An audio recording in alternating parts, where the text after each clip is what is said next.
Now think of his mouth as a butterfly and the reins as a thread leash. If a loop falls in the thread leash, it falls off the butterfly and it just floats away. If you pull on the thread leash, it breaks and the butterfly flies away. So you want a very light, consistent feel of his mouth. Yes. And he responds by going, thank you.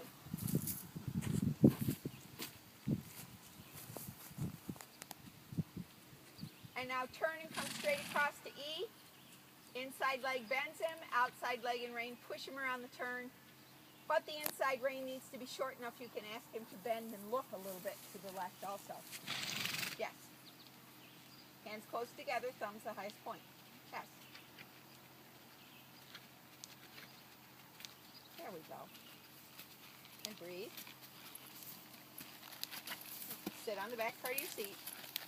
And if you feel him lift his butt to kick it a fly on his belly, you respond by drawing your shoulder blades closer together and closing your shin bones to say hind leg forward underneath you. And you control the tempo with your butt bones.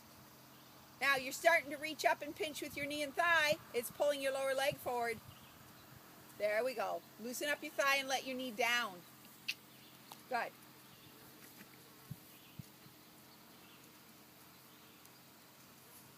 Good. Now, rising trot on this rectangle. From B to E, down the long side towards A. Upper body back. When you post, tuck your bum under, lift your belly up. Let your knee and heel down. Good. It's as though somebody hired you to be the fat lady in the sideshow at the circus. And if you had a derriere big enough to spread over 2 chairs, and now you're in the Slim and Fitness Club, you're trying to make that derriere disappear. Tuck it under so nobody can see it. And then sit straight down on the center of your crotch. That's it. So that allows you to open those hip flexors on the front of your pelvis. Let your knee down. Let your lower leg come back under you. You want to always be balanced so that if I was the Wicked Witch of the West and vaporized that horse, you would land balanced on your feet like a downhill skier. Which if you're from North Carolina, you've probably never done. Oh, I'm on ski patrol. All right. Well, what happens if the skier's feet shoot out in front of them? You're down on your Oconee pretty Now, quick. what happens if their upper body gets ahead of their feet? You're down. Face plant. Yes. Well, the same principles of physics hold true, even though you got a horse between your legs to hold you up off the ground. So to keep your balance, your heel ankle has to be under your own center of gravity. It's easier when you're on skis. That's better.